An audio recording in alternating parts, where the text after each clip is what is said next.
Dear student, आज की video में मैं आपको बताऊंगा use of has to, have to अर्थात हैव टू का प्रयोग कहाँ होता है। प्यारे बच्चों, मेरी इस वीडियो को आप पूरा देखिए।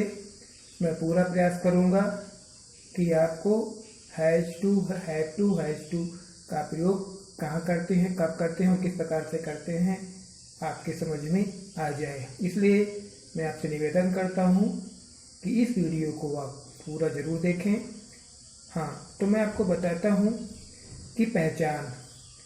जब भी बच्चों कभी भी आपको हिंदी का कोई वाक्य ऐसा मिले जिसके अंत में ना है, नी है, ने है, ना पढ़ता है, नी पढ़ती है, ने पढ़ते हैं, ना था, नी थी, ने थे आदि, ये सब आखिर में जब भी आपको मिले तो ऐसे वाक्यों में आपको हैव टू, हैज टू या हैड टू का प्रयोग करना है। आइए उदाहरण के माध्यम से देखें। जैसे देखें, मुझे लिखना है, तो इसमें ना है, लास्ट में है। तुम्हें बाजार से चीनी खरीदनी है, इसमें नी है। चिड़ियों को आसमान में नहीं उड़ना है, ना है। क्या उसे आम खाना है, इसमें भी ना है। तुम्हें किताब क्यों खरीदनी है, इसमें भी नी है। राजू को अंग्रेजी पढ़ना था, इसमें भी ना था है। तुम्हें स्कूल जाना पड़ा, इसमें ना पड़ा है। तो इस तरीके से आपको मैं फिर बताता हूँ कि इस प्रकार के वाक्यों का अनुवाद करने के लिए हम हैज टू, हैव टू का प्रयोग करते हैं।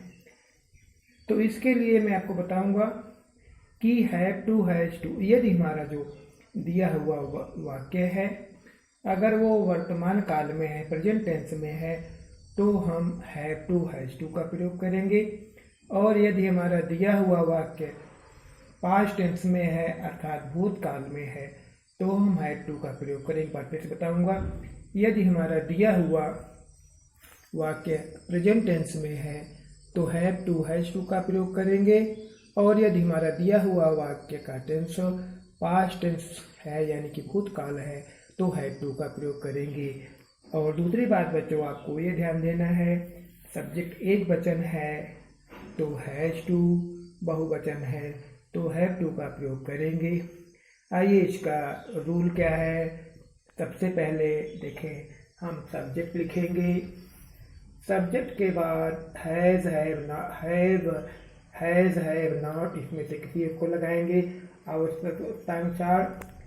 उसके बाद टू लिखेंगे, फिर वर्ब की फर्स्ट फॉर्म, उसके बाद जो अदर जो भी हिस्सा आपका है। फिर कहता हूँ, सबसे पहले आपको सब्जेक्ट लिखना है, फिर हैज़, हैव, हैड में से किसी एक को लिखेंगे टेंस को ध्यान में रखते हुए।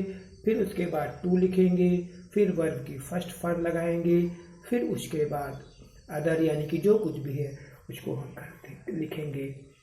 तो आइए ट्रांजेक्शन देखें।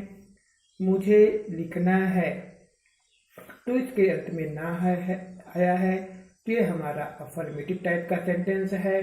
तो इसको रूल को फॉलो करते हुए मुझे लिखना है तो आप कहेंगे आई हैव टू राइट। आई बहुवचन माना जाता है, इसलिए हमने यहाँ पे हैव का प्रयोग किया।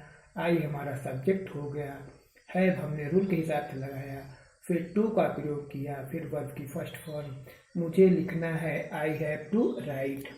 आइए नेक्स्ट एग्जाम्पल देखते हैं। तुम्हें बाजार से चीनी खरीदनी है, ये भी हमारा प्रेजेंट टेंस में है, तो हम लिखेंगे तुम्हें बाजार से जाना है। यू हमारा सब्जेक्ट हो गया, हमने हैव टू को लगाया, यू हैव टू वर्ब खरीदना यानी कि बाय हुआ। आगे है चीनी यानी कि शुगर। यू, तुम्हें बाजार से चीनी खरीदना है, you have to buy the sugar. अगला उदाहरण ध्यान से देखें। चिड़ियों को आसमान में नहीं उड़ना है, इसमें भी ना है, लास्ट में है। तो इस प्रकार से ये हमारा नेगेटिव सेंटेंस है। चिड़ियों को आसमान में नहीं उड़ना है। द बर्ड्स हैव, बर्ड्स चिड़िया हमारा बहुवचन है, इसलिए हमने हैव का प्रयोग किया। The birds have not to fly in the sky, चिड़ियों को आसमान में नहीं उड़ना है। आइए मैं आपको बताता हूँ कि इंट्रोगेटिव टाइप जो सेंटेंस हैं उसका हम ट्रांसलेशन किस प्रकार से करते हैं।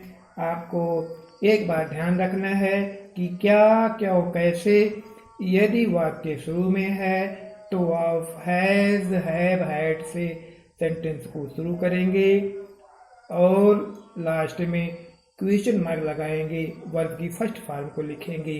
फिर से बताता हूँ कि यदि क्या क्यों कैसे वाक्य शुरू में है तो हैज हैव हैड को आपको शुरू में लगाना है। वहीं यदि आपका क्या क्या कैसे वाक्य बीच में है तो आप आवश्यकता अनुसार वेयर, वाई, हाउ इन सब को वाक्य शुरू में लिखेंगे। इसी बात को आपको ध्यान रखना है कि क्या क्या कैसे वाक्य शुरू में है या बीच में है, उसी हिसाब से आप अनुवाद करेंगे। तो क्या उसे आम खाना है, तो यहाँ पर क्या वाक्य शुरू में है इसलिए हमने हैज को पहले लिखा।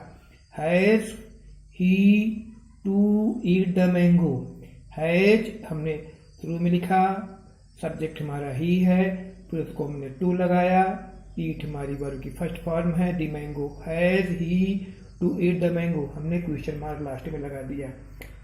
तुम्हें किताब क्यों खरीदनी है, तुम्हें किताब क्यों खरीदनी है। यहाँ पे बच्चों ध्यान दें क्यों बीच में है इसलिए हमने वाई को शुरू में लिखा, वाई हैव को पहले लगाया, why have you to buy the books question mark हमने लगा दिया। आगे देखें, राजू को अंग्रेजी पढ़ना था।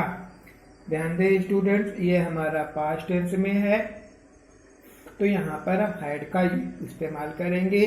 राजू को अंग्रेजी पढ़ना था, Raju had to read the English. आगे देखें ठीक इसी प्रकार से है, तुम्हें स्कूल जाना था या जाना पड़ा एक ही बात है, दोनों का ट्रांसलेशन एक जैसा होगा। तुम्हें स्कूल जाना पड़ा, you had to go to school, last में फुल स्टॉप, तुम्हें स्कूल जाना पड़ा, you had to go to school, full stop.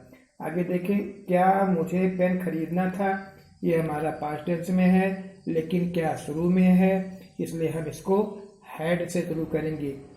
क्या मुझे पेन खरीदना था, had I to buy the pen, last में क्वेश्चन मार्क लगाएंगे। अगला देखें, उसे क्या करना था, यहाँ पर क्या वाक्य बीच में है इसलिए हमने व्हाट को शुरू में लगाया, उसे क्या करना था, व्हाट पास्ट टेंस में इसलिए हैड लगाएंगे, व्हाट ही सब्जेक्ट हमारा ही है, फिर टू लिखेंगे, फिर डू क्वेश्चन मार्क, उसे क्या करना था, what had he to do question mark. और आगे देखें, राम को जंगल में क्यों जाना पड़ा, ये पास्ट टेंस में है और क्यों बीच में है इसलिए इसको हम वाई से शुरू करेंगे, why had Ram to go to forest question mark. बच्चों उम्मीद है आपको have to, has to, had to का उपयोग करना और ट्रांसलेशन करना आपके समझ में आ गया हो। अगर समझ में आ गया हो तो आप मेरी इस वीडियो को लाइक करें व सब्सक्राइब करें।